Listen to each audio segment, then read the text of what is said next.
You're watching 8 News Now at 6:30. Well, this coming Sunday is National Therapy Animal Day, and Pet Partners created it to recognize the millions of therapy animals who bring comfort and healing to those in need. Therapy animals and their handlers assist people of all ages in a variety of places: hospitals, nursing homes, schools.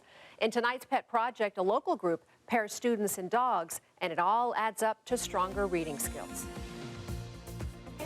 He teaches people about love and kindness, and strength, and of course to never give up. First graders at Edith Garheim Elementary look forward to visits with their furry reading buddies. I read with, what's his name, George? Oh, George, yeah.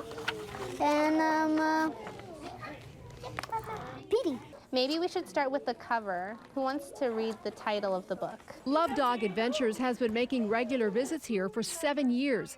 The dogs have changed, the kids have grown, but the goal is the same. We see their progress from not being able to read the first week to helping others. We see it as more team building, being kind, learning at the pace that you can learn. We think that's very important. So when I call your name, you're going to get your certificate and the book. Kids break into reading circles with dogs as small as Dash or as large as Guinness. He's a real gentle giant, which I think that kind of demystifies the whole big dog thing. There's an entire curriculum: books, bracelets, playing cards, and lessons on the do's and don'ts of handling a dog. My favorite lesson is animals have feelings. And we really want to know, if you hit your dog, they have feelings. If you see someone be cruel to your animal, that's not right.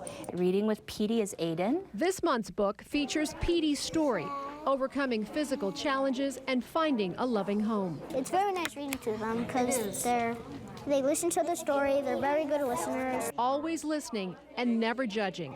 For Emma, reading with dogs keeps her engaged. I like dogs and reading books sometimes, but sometimes I don't like reading books because they're boring. Tough to be boring when you've got kids and dogs together. He likes to be read to. These therapy teams visit other places too, like colleges and nursing homes, but admit helping a child learn to read may be their most rewarding work.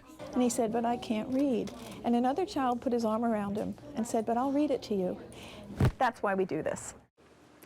By the way, Love Dog Adventures is an all-volunteer organization. It's going to be holding its annual fundraiser this Sunday, which does help cover most of the costs of books and supplies. Hey, and speaking of dogs, we want to invite you out to Cashman Field this Sunday. It is a special day because it's Bark in the Park. That means you can bring your dog to the 51s game. They're going to be playing Albuquerque at 12:05 in the afternoon. There's special seating for those who want to bring their dogs. Just make sure they're well behaved, up to date on their vaccinations, and you will have to fill out a waiver.